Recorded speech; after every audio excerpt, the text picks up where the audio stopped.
the day Shannon Gilbert disappeared, we know for sure is that she called 911. Highly unusual thing for a sex worker to do. But for me to find out what was on that tape, the police refused to give it to me or anybody else. So I had to sue the police department twice. And I won the case. And finally, they had to give me the tape. State police. Yeah, there's somebody after me. Where are you? There's somebody after me. Where are you, ma'am? I don't know. I'm inside the house. What house? I don't know. Can you check where I am? No, I can't. Somebody's after me. Please. Are you in Suffolk County or Nassau County? I'm in Long Island. You heard her say, someone is after me, 3 times. But the police spun it and said, well, she's not rational because how could someone be after her if she's in the house and Shannon's driver comes in a few minutes later and is standing there? What's the matter? Are you okay? What are you going to do? What are you going to do to me? You going to kill me? Why are you going to... You freaking basketball. I'm in the middle of nowhere. I know my sister's voice. I know her panic. I believe she called 911 to have them there. Maybe she was unable to speak at the time. She couldn't talk. What's the problem? What's the matter? What happened? Hello? I do believe somebody was out for her. She doesn't want to leave because she's afraid of what's outside. She finally leaves, then she lets out a blood-curdling scream.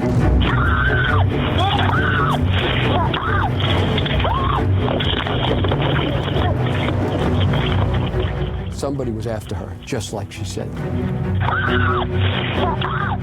You can hear it. She really thinks she's going to be killed.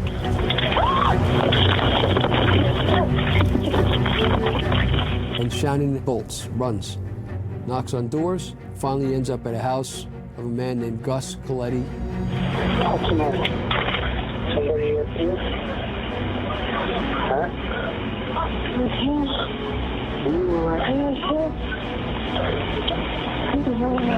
Don't get so hurt. Where you going? Where you going? Where you going? Where you going?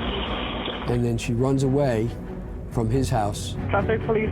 There's a young girl about 14 years old running around here screaming, and there's some guy trying to follow her. Knocks on another door. Some woman is knocking at my door. What town are you in? Oak Beach, Ocean Parkway. She says she's in danger. And then she disappears, allegedly never to be seen again by anyone.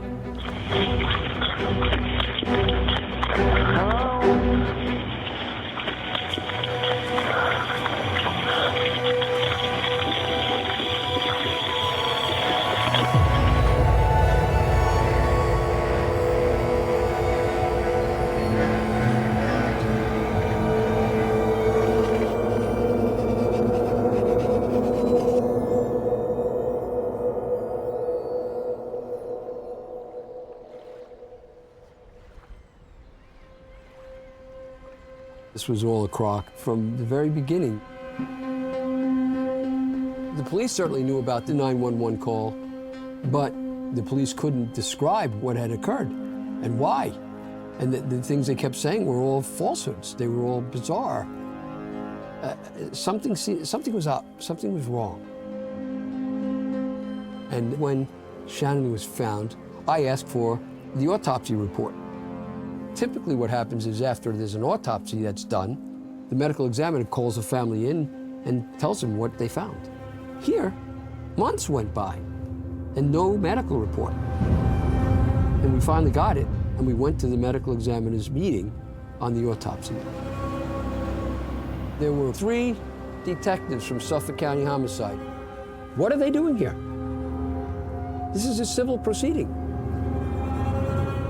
As a medical examiner, I would ask her a question. If they were really easy, she'd answer them.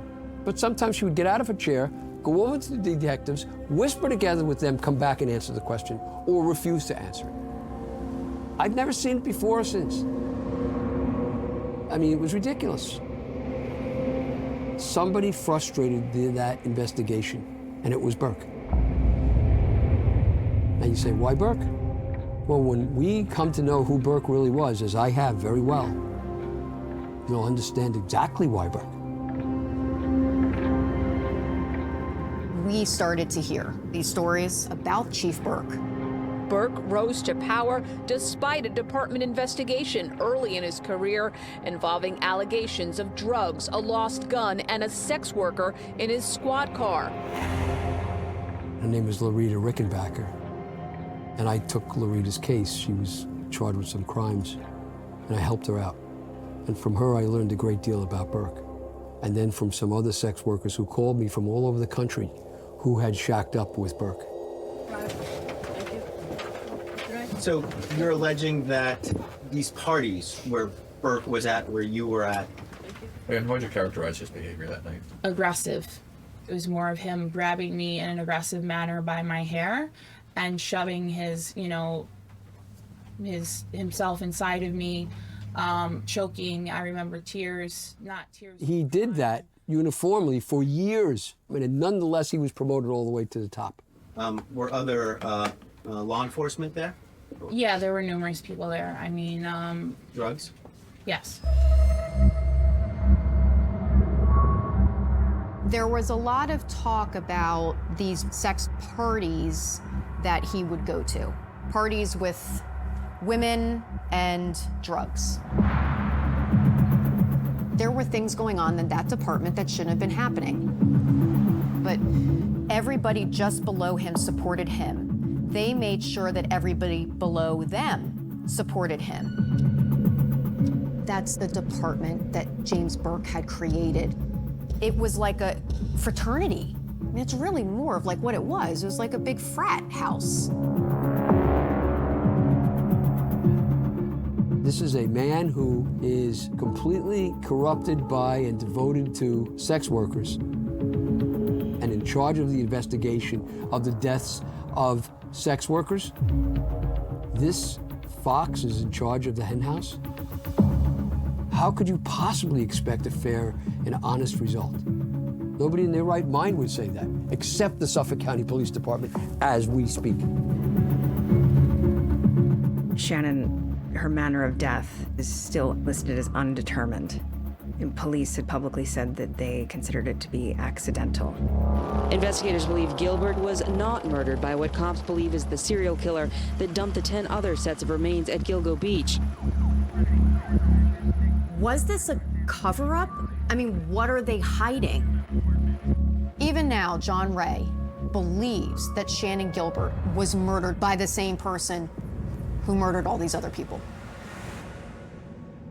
But I'm not sure that we will ever know the truth about Shannon Gilbert.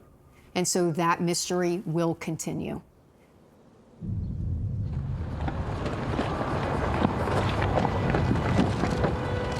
Jimmy, do you have anything to say about your arrest? During his 30-year career in law enforcement, James Burke was haunted by internal affairs investigations. Today, the chief's career came to a swift and a sudden end, but concerns of wrongdoing still remain.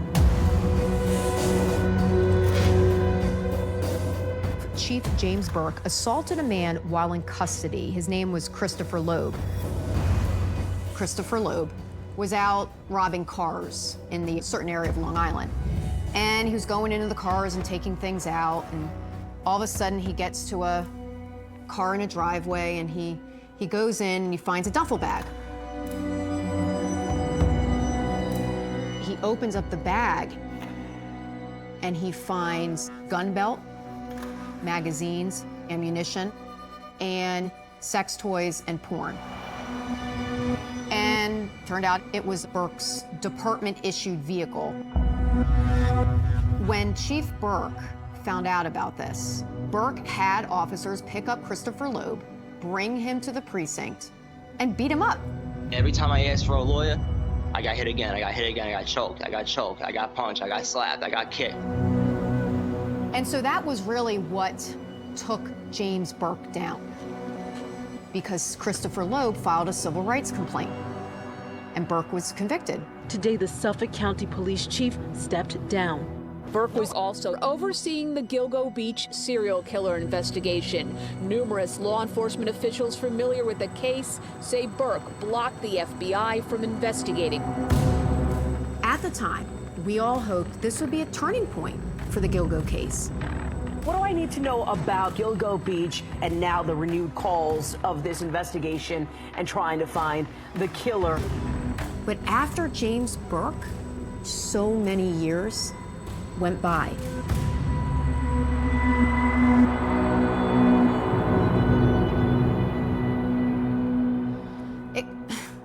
It kind of got to a point in the local media where it almost became laughable because it's like, what is going on with this case? It has been going on for so long. And then, you know, another person comes in and says, we're going to do something. And I think everybody tried to keep up hope this whole time. The newly appointed Suffolk Police Commissioner announcing a new closer partnership with the FBI. Today, upon our request, they're going to take a more active and prominent role. The Suffolk County Police, the Suffolk County District Attorney's Office, the FBI, and all of our law enforcement partners are working tirelessly to solve these cases. Look, I try to give police do a great job. They have a hard job. But when you hear over and over, it's an active and ongoing investigation. It's an active and ongoing investigation. It's an active and ongoing investigation. There's only so long that you can deal with that. And according to Ela, this has been a flawed investigation. I don't understand it. The case has gone cold. We know it's gone cold. They can tell us what they want to tell us. We know different. If it was one of their own children, this case would have been solved. They need to step up to the plate and realize these are human beings. It doesn't matter what their profession is. They're still you and me. We had no clue what happened to her. When the new officer took over for Suffolk County, he said they were two guys working on the case, and that's all they worked on. I mean, it's hard to believe that just two men are working on this case. What's that? That's nothing. You know, law enforcement has an incredible duty to listen to people and to take them seriously and to do their due diligence. And that wasn't done here. And these families lived in that nightmare for all those years. These families held out hope that police would find the man who did this. And some of them died without ever knowing. A grisly murder for a family already torn apart by tragedy. The mother of Gilgo Beach victim Shannon Gilbert found stabbed to death inside her home. The murder scene is a grim little first-floor apartment in upstate Ellenville, the place where police found 52-year-old Mary Gilbert's body on Saturday. The mother of a murdered woman now murdered herself. Do you know why you're here? I murdered my mother. Excuse me? I murdered my mother. You murdered your mother. Okay. Mary Gilbert, Shannon Gilbert's mother. She was killed by her other daughter, Sarah, who was going through a psychotic break at the time. What's going on, Sarah? I was hearing voices. What were they saying? To come on, Mom. You okay? Yeah. She's dead. She's dead? Yeah. Don't worry.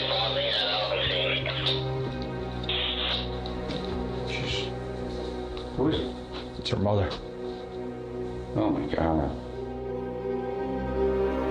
Here was the one voice of Shannon Gilbert that we had, and then it was gone.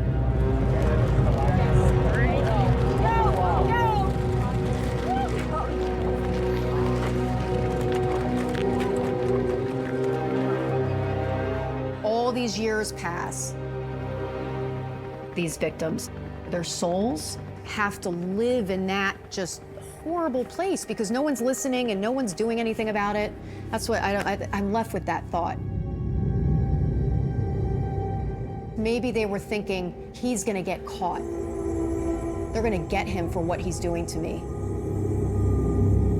There's no way that this is gonna happen to me and they're not gonna catch this guy for what he's doing. But for so many years, they didn't.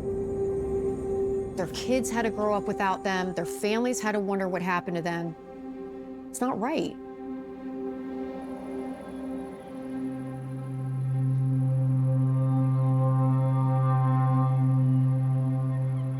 The case goes cold, just absolutely nothing happening with it as far as the public can see. And then suddenly everything changes.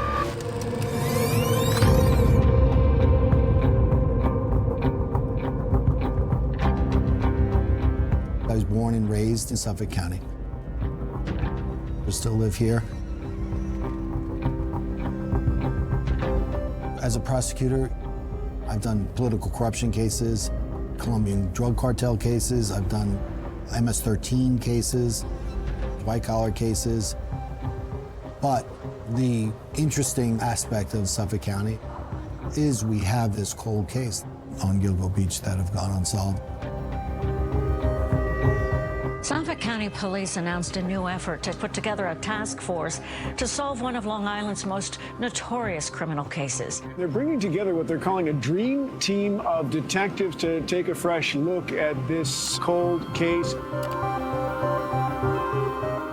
were playing catch-up. That's the latest word from Suffolk County Police tonight, confirming 3 more sets of human remains were discovered during a methodical search near Gilgo Beach, where the body count just keeps on rising and the grisly mystery just deepens as police excavate an apparent serial killer's dumping ground. To Melissa, a special angel, on a very special occasion, an angel comes into our lives. My career pointed to all of this, trying to prevent bad things from happening in the county that you grew up in. I interviewed Ray Tierney before he got into office. It was also the 10-year anniversary of Gilgo, and I sat down with him and I said, what is your #1? And he said, one of my top priorities is getting back to Gilgo. The district attorney is speaking exclusively with Long Island reporter Kristen Thorne about taking a fresh look at the case. I've heard everything. I've heard all the names. I know all of those things. Incoming Suffolk County District Attorney Ray Tierney says he isn't in the business of guessing. He wants evidence, and he plans to find it by taking a fresh look at the case. That was a big move. That was important. Finally, we're getting some progress. You know, there was a fair amount of politics involved in this prior to myself getting involved, and you know, I will say we were able to successfully eliminate that political angle and keep the case about the case and only investigators involved. I'm gonna sit down with the new guys to make sure that everything that they've done and so then I could get off blood thinner. It's one of those things where the longer you're on it, the worse it gets. There was not a coherent investigation. There was a lot of instances where the leadership was not focused upon the right things. The establishment of the task force was something that had been known amongst investigators as being an absolute necessity. D.A. Tierney had a stomach to do it. The momentum that he was able to build in a year period is impressive. With regard to cold cases, you have to really start from the very beginning and follow the evidence wherever the evidence leads. So the first thing we wanted to do is we wanted to get the FBI in the room. In cases like this, the FBI offered investigative genetic genealogy, specifically to identify the victims. We had 6 unidentified murder victims, 5 Jane Does, 1 John Doe. And the Gilgo 4, they're all identified. So that's where the investigation has focused. The Gilgo 4, the manner of death was very similar. The woods in Gilgo Beach is insanely thick. It would take you 45 minutes to walk a couple of feet through the woods. It's that thick.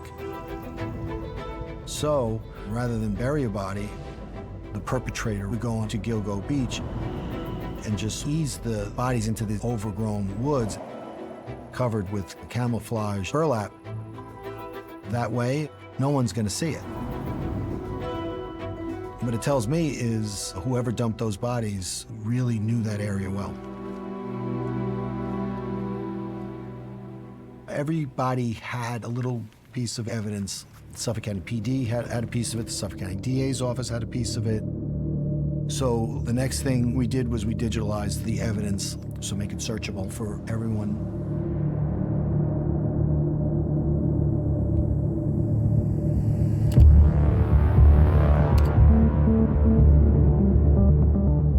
And we found critically important phone work that was done in 2012.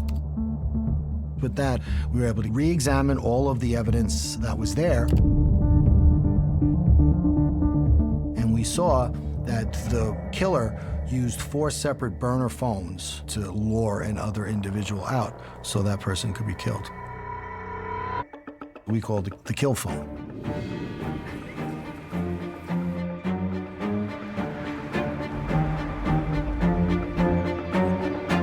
Burner phones and the cell tower data was absolutely crucial evidence. September 2nd, 2010, the burner cell contacted Amber Costello's phone. Cell site location for that call was Massapequa Park in Long Island.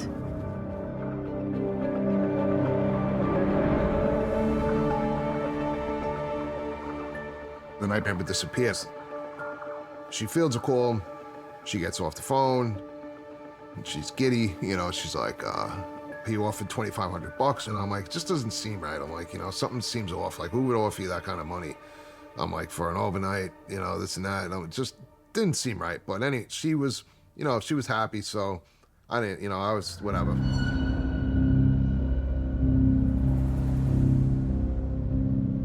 Thereafter, at 11:17, the kill phone began to move from Massapequa Park to West Babylon, where Amber Costello lived. At 12:05, that kill phone contacted Amber Costello. She got a second call. For some strange reason, whatever she was told, she left her phone, she left her purse, and just left with the clothes on her back. Everything was wrong. The guy, he only wanted to pick her up around the block. She's like, it's good. She's like, you know, I talked to him. That was it, man. You know, when she got to the edge of the property. And that was it. And then the kill phone moved back to Massapequa Park. When I got up, I went and got her phone.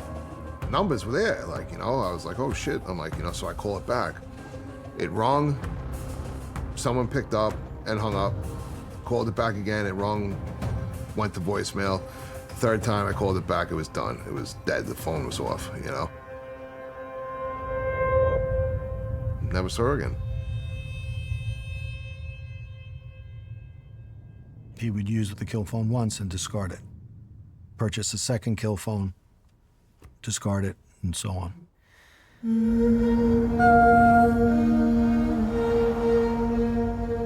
The authorities were using the cell phone history of the victims to try to identify the perpetrator. At the time, Melissa was missing. He was calling Melissa's younger sister using Melissa's cell phone.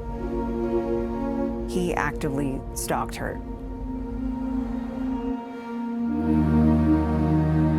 The cell phone analysis would be crucial to linking the suspect to the victims. The sister of one of the victims says she has gotten a half a dozen crude phone calls from an unidentified man using Bartholomew's own cell phone. It's nothing that we can say on the air. Yeah, well, that wasn't nice. It wasn't nice. At this point, we had no idea where she was. We didn't know if she was alive or dead.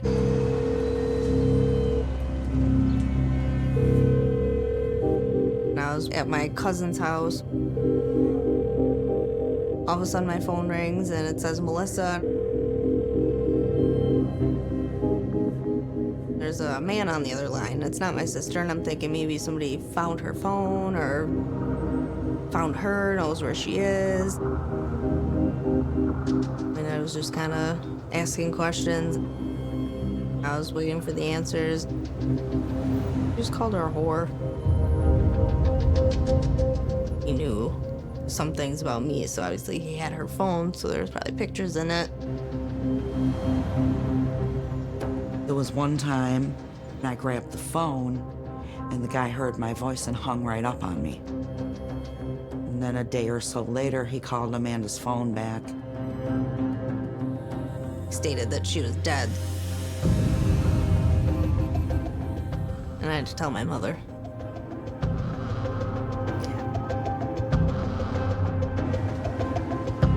Calls probably last between 2 and 3 months. Whoever did this, he was taking a lot of risks and continuing to torture this family was part of that. And it's really sick. I mean, it's really disgusting. He was always calm. It was like he had everything planned out, what he wanted to say to her. And like the last phone call, he had said, you know, maybe I'll come tell you where her body is. This is during that time after Melissa was missing, and her family was actively searching for her. A cell tower ping placed Melissa's phone in Midtown Manhattan at that time. Other calls were placed following that from a cell tower located in Long Island.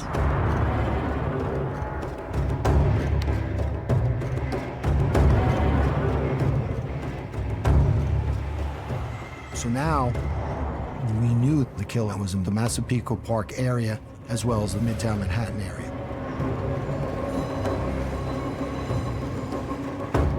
Suffolk County is its commuter life. 35 miles east of New York City. Given the phone activity, you're more than likely dealing with a person who lived in Suffolk County, worked in the city. Very white collar.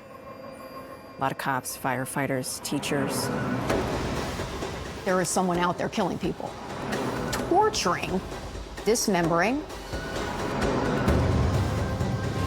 But in a county of 1.6 million people, you know, it's very difficult to try to identify him.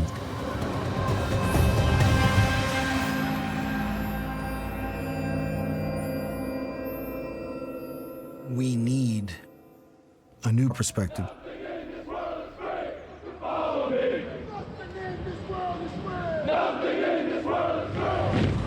You're bringing in the state police for the first time.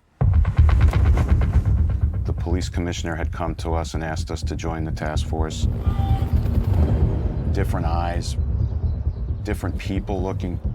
We all see things differently. You know, my analogy would be if we all looked out this window right now and I told you to look out there for a minute and then write down everything you see. There would likely be 5 things on there that you saw clearly I never saw. And that's the benefit of having new people, different agencies.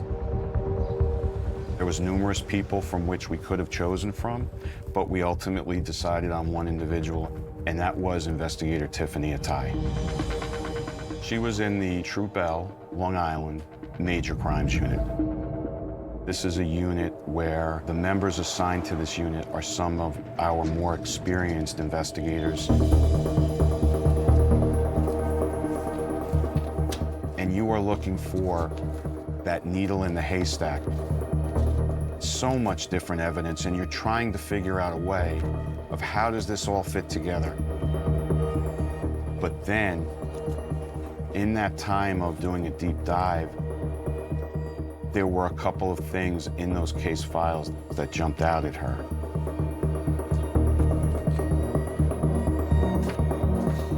One state trooper that was looking through and saw this report from years ago. And he said, wait a second. It's a woman, actually. So. Oh, was it a woman? Oh my gosh.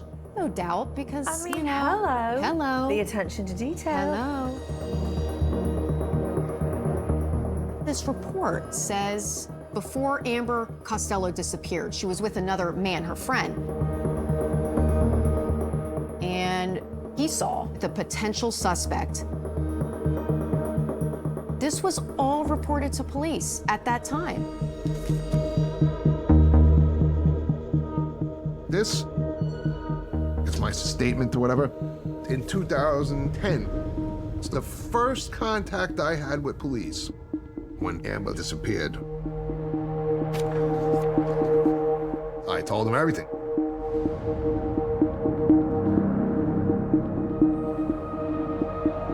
This is what I said to the police.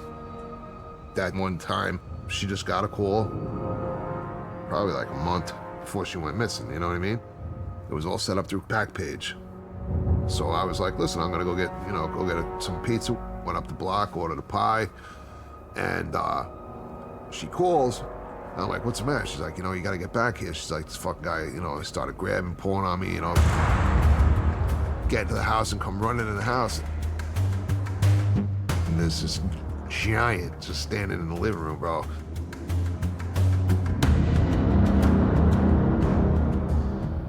.4 to 6'6" in height, mid-40s, bushy hair, 70s style glasses.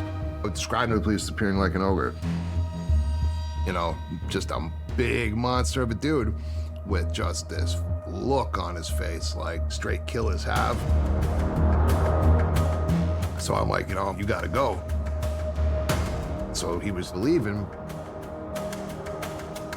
The entire time, he never took his eyes off of Amber the entire time, and just staring at her. He just fixated on her the whole time. I was like, something's wrong with this dude. He was walking to his car, the Avalanche. Furthermore, a witness noticed the Chevy Avalanche parked in the driveway of the residence 12 years ago. I said, I'm like, the one guy who stands out is this dude with this green Avalanche, You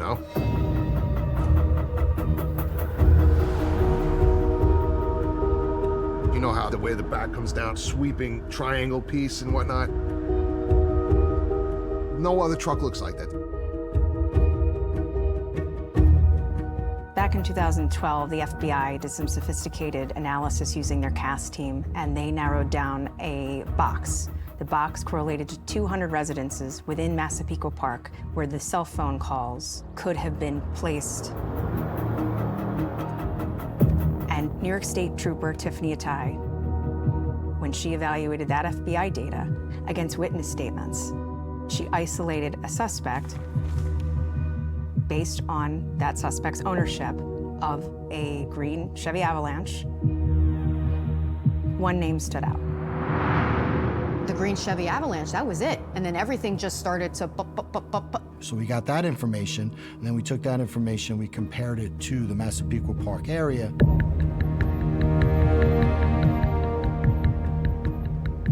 And it wasn't long after that, we found the Chevy Avalanche.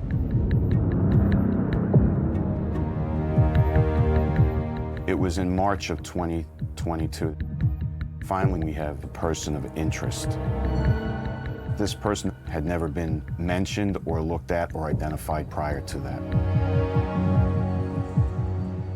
The question that went unanswered for over a decade, Investigator Attai was able to provide the answer. And it also gave the task force, for the first time in over a decade, a clear-cut direction. We had our first task force meeting February 1st of 2022. 6 weeks later, March 14th, we identified the suspect.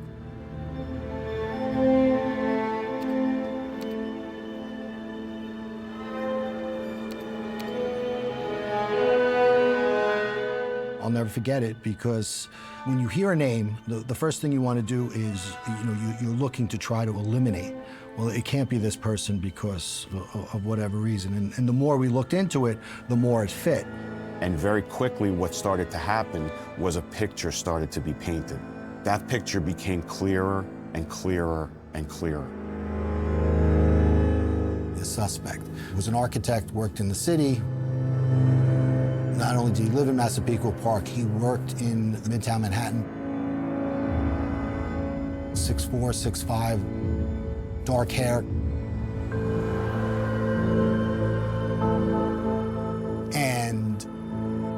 confirmed that he had the Chevy Avalanche. And his name was Rex Heuermann.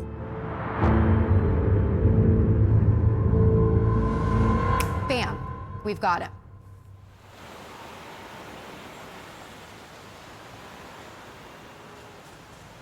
Bonjour, I'm Antoine. Today on interview Rex Heuermann, owner of RH Consultant, a Department of Building facilitator. Let's go meet him. Rex! Hello. Hi, how you doing? Good to see you. Likewise. I hope you don't mind. I brought my assistant with me, Norman. Hello, Norman. I see it's raining out. Yes, Shall it's we go to the raining. Yeah. table? Yes, please. Okay. I know. Mother Nature's not cooperating today. Yeah, to say the least, I tell you that. So, tell us, who you are. Rex Heuermann. I'm an architect. I'm an architectural consultant. I'm a troubleshooter. Born and raised on Long Island. Okay. Been working in Manhattan since 1987. Oh, wow. Very long time. Okay.